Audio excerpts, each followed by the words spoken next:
Hello again, everybody. This is Rusty, aka William Robinson, aka Dr. Robinson, and I am the Blues Doctor. This is my podcast, and we're glad you're here. We're recording this week from our remote studio in New Orleans, so it looks a little different from usual, but we'll be giving you the same information that you've come to expect. So, sit back, listen, share, subscribe, make comments, thumbs up, all of those things, and we can get on with it.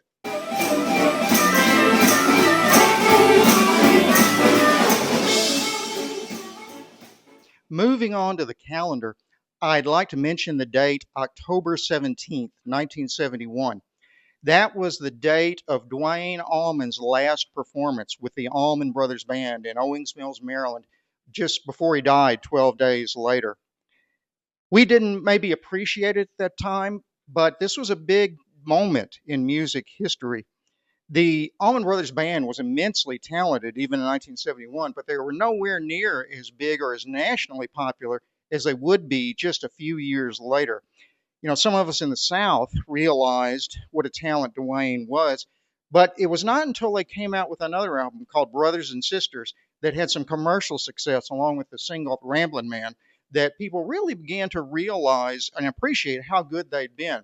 And then people started going back and listening to their previous work, including the album Live at the Fillmore East, which really let people know how good they'd been before losing Duane. The Live at the Fillmore East album has been praised as perhaps the finest example of live music recording in the rock and roll era, and I can't disagree with that too much. It showcased Duane's incredible slide guitar talent and the twin lead guitar parts he created with his other guitarist, Richard Betts. I remember spending hours trying to figure out every note of every song on that album on both guitar and bass in my bedroom at home. I may not have gotten them all very well, but I enjoyed doing it. Most lists of the greatest guitarists of the rock era have placed Duane Allman in the top 10. I'd actually rank him as number 2 behind only Jimi Hendrix. Duane's last concert, the one in Owings Mills, Maryland, was actually recorded by a journalist and was later released as a live album, which is called The Final Note. It features 7 songs from the show, and it's very good, but I'd suggest listening to Live at the Fillmore East if you really want to hear Duane and the band at their best. R.I.P. Duane Allman.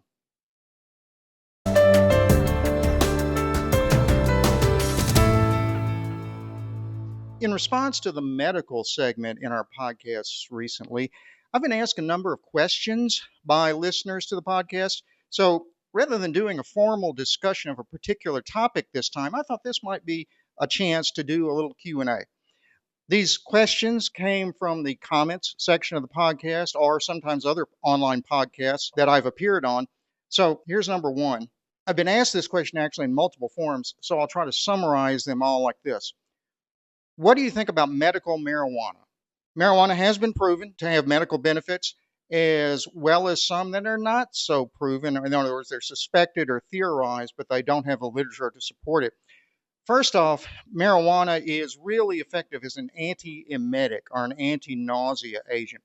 The active ingredient, which is called THC or tetrahydrocannabinol, has been proven to be very effective, has been synthesized in the laboratory, and is actually available commercially on a prescription basis for nausea for cancer patients who have failed all other nausea treatments.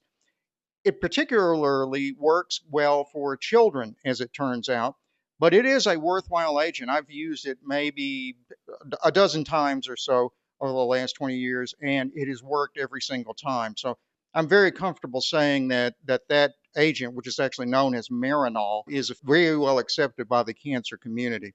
A corollary of that is the use of marijuana for appetite stimulation in patients with chronic wasting diseases such as cancer or some infections like HIV or some other chronic diseases. Again, it works very well for that.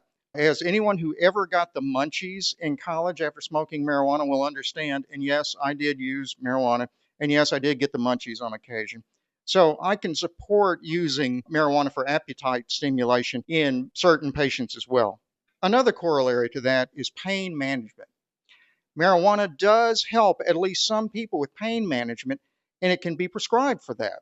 Although, again, it may or may not be covered by private insurance, which has been a problem. In fact, the problem with Marinol, the anti-nausea agent I first mentioned, is that although it works in cancer patients, some insurance companies may not cover the price, and some pharmacies may not carry it, so they have to order it. And if you do it that way, if you have to get it without insurance coverage, it can be very expensive. In that situation, what I have recommended is that patients simply go out in the street and get marijuana that way. And from my experience, it works just as well as Marinol does. So that's one of the, I guess, inconsistencies with the use of marijuana in the United States currently. There's been some non-proven uses for marijuana that have been suggested or endorsed by various people. One of them is for glaucoma. So glaucoma is a chronic eye condition that eventually can cause blindness. And marijuana, or again, the active ingredient, seems to reduce the fluid pressure within the eye, which is what glaucoma comes from. But we don't know exactly how. It's been used a good bit for that, but again, it's not been fully proven. There are some studies, but really not enough to make a definitive statement about the use of marijuana for glaucoma. Another potential use is for seizure prevention. Again, it's been used extensively and often effectively, but it's not proven in the literature. And unfortunately, in some people, it can have the opposite effect. It can actually induce seizures in some people who use marijuana, while in other people who already have seizures, it can cause them to be lessened or make them go away altogether. So that one's controversial.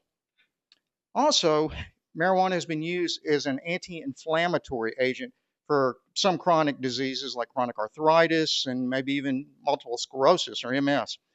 Some literature, again, does exist, but more is needed before it can be recognized formally for this use.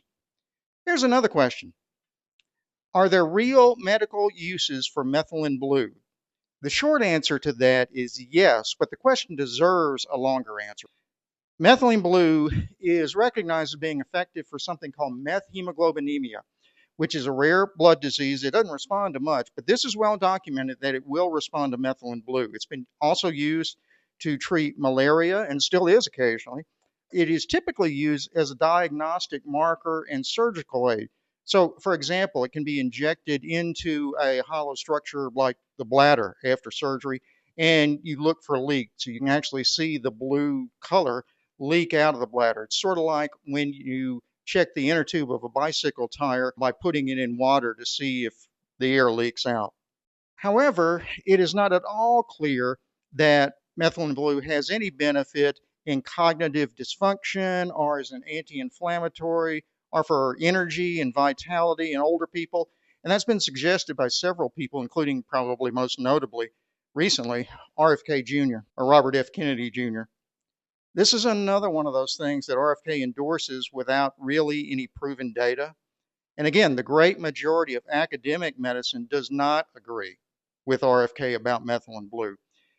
You can see some of my previous episodes for my thoughts on RFK Jr., but I believe this is just another area where he has exaggerated any real benefit in order to suit his own ego, basically, I think is what it amounts to.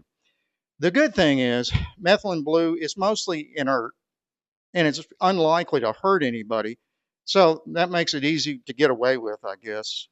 My advice, don't use methylene blue unless your doctor tells you to.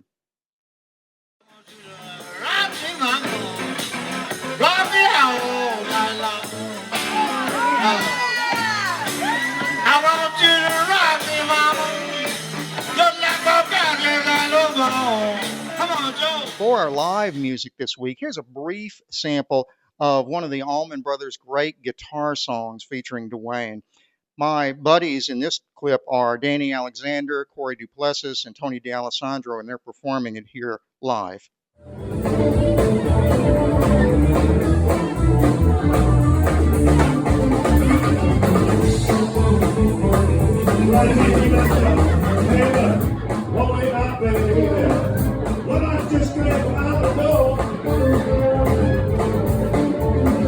Hey,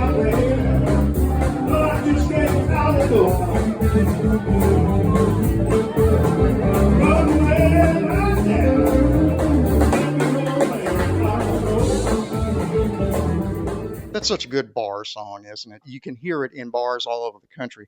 But if you really want to hear Duane Allman at his best, again, I would say pick up the Live at the Fillmore East album and listen to it all the way through. It's actually a double album, so it's relatively long. Some of the songs are nearly 20 minutes long, but Duane's brilliance is on display in a way it never happened before or after that, at least in a recorded form. That's about all we have for now. Tulane has an off week coming up after winning a big game yesterday. It was kind of a sloppy win over Army at home.